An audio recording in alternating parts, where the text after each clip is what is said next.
پوچھا یہ بتاؤ سامان کہاں سے آیا ہے؟ انا لکی ہادا، جواب دیا کہ مریم نے آپ پریشان نہ ہو، فکر نہ کریں، خیالات نہ پالے، وہم نہ پالے اپنے دماغ میں، یہ بات ہوا بھی نہیں اللہ، سب کچھ اللہ کے پاس سے آیا، اس میں تعجب کی کیا بات ہے؟ ان اللہ یرزق من یشاء بغیر حساب، اللہ جسے چاہتے ہیں بے حساب دیتا ہے۔ اس واقعے کو سنانے کا میرا مقصد یہ ہے، مائی بھی بیٹھی ہے، ابا بھی بیٹھے ہیں، بھیا بھی بیٹھے ہیں، گھر کے ذمہ دار بھی بیٹھے ہیں، اگر ہمارے بیٹے کے پاس کوئی ایسا سامان ہے جو ہم نے لا کے نہیں دیا، لانے کے لیے پیسے بھی نہیں دیے، شاندار لے کر کوئی 15,000 روپے کا، باپ کو پوچھنا چاہے کہ نہیں کہاں سے آیا یہ؟ ہو سکتا ہے کہ اسے چھڑا کے لایا ہو، اٹھا کے لایا ہو سکتا ہے غلط دوستی میں پڑ گیا ہو، لگاؤ کا نام تو ڈونگا بالکل غریب مزدور، موبائل اس کے پاس میں 1.5 لاکھ روپے کا، بڑی حیرت ہے، کوئی سنت 1.5 لاکھ کا موبائل۔ تھوڑے دنوں میں جب حقیقت خود کے سامنے آئی تو 1.5 لاکھ موبائل والے کے پاؤں سے بھی زمین کھسک گئی۔ ماں باپ ہوتے ابھی کسی نے کہا تھا جب کھانے تک نوبت آ گئی، میرے خیال میں پتہ نہیں کتنے پیسے دے کر کے جان بچائی، ورنہ تو ایسا پھنسا تھا کہ شاید پانی نہ مانگتا۔ اس موبائل کے چکر میں بھٹاری کتنوں کی ہڈیاں ٹوٹ چکی، سوچتے کہ 4-5 لڑکے چلنے کے لائق نہیں ہے، صرف موبائل کا ایک ہی موبائل، اس نے اس سے لیا، اس سے لیا، اس سے لیا، اس سے لیا، اور مام نہ پر سارے کے سارے اندر کھا دے گئے۔ کوئی 50,000 روپے دے کے جان بچا کے آیا، کوئی 1,00,000 روپے دے کے جان بچا کے آیا۔ یہ بے توجہ کس کی ہے؟ ماں باپ کی، ذمہ دار ماں باپ، کلکم راع وکلکم مسئول عن رعیتہ۔ تو میرے محترم بزرگوں، کھیت میں بھلے سے گائے بھینس کر آپ کے کبھی کھا جائے، بھگوان نے اللہ تعالیٰ روٹی دینے والا، اگر آپ کے گھر میں سے کوئی چارپائی اٹھا کے لے جائے، زیادہ خم بنانے کی ضرورت نہیں،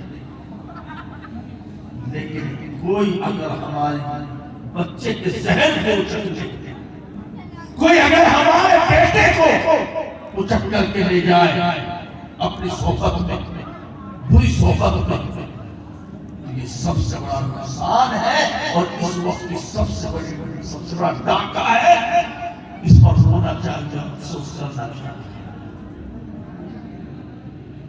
بڑی عجیب عجیب باتیں ہیں۔ میرے والد صاحب بالکل ان پڑھ تھے، الف بھی نہیں پڑھا تھا۔ ہمارے والد صاحب اس معاملے میں بڑے سخت تھے۔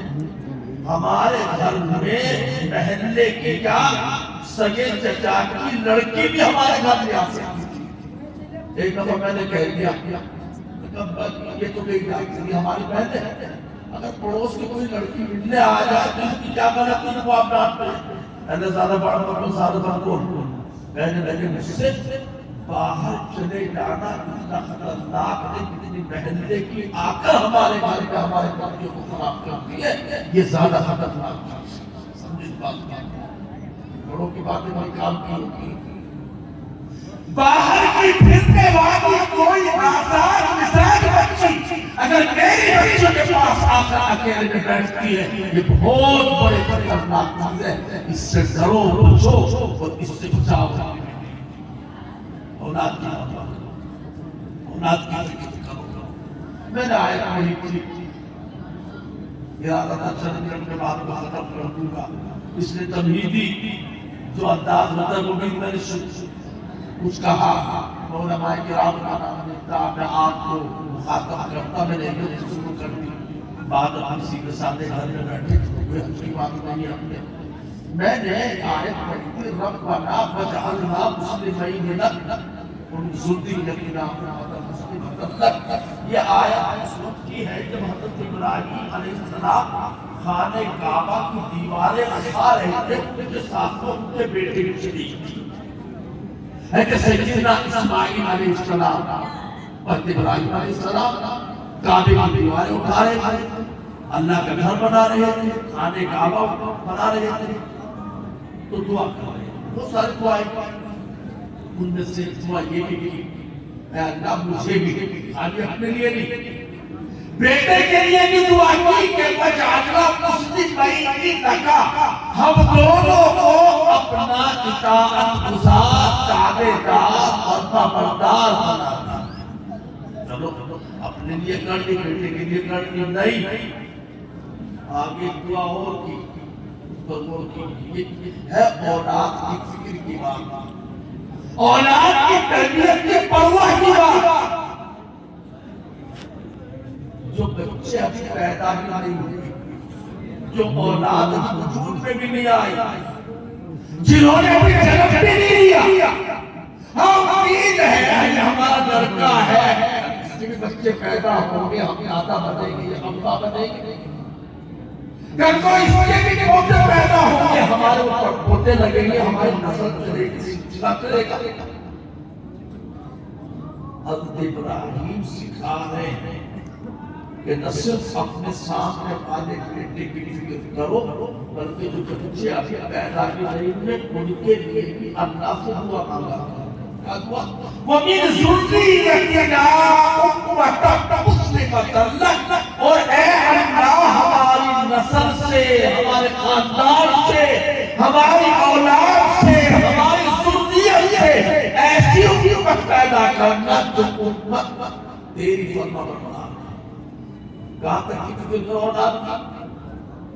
پوتے پڑھ پڑھتے, شکر پڑھتے, لکڑ پڑھتے, دھکڑ پڑھتے, پکڑ پڑھتے, پتہ نہیں کہاں کا سلسلہ چلایا اللہ پاک کس کا, وہاں تک کی فرما کرو اللہ میری نسلوں میں نیک پیدا کرنا. دعا کرو.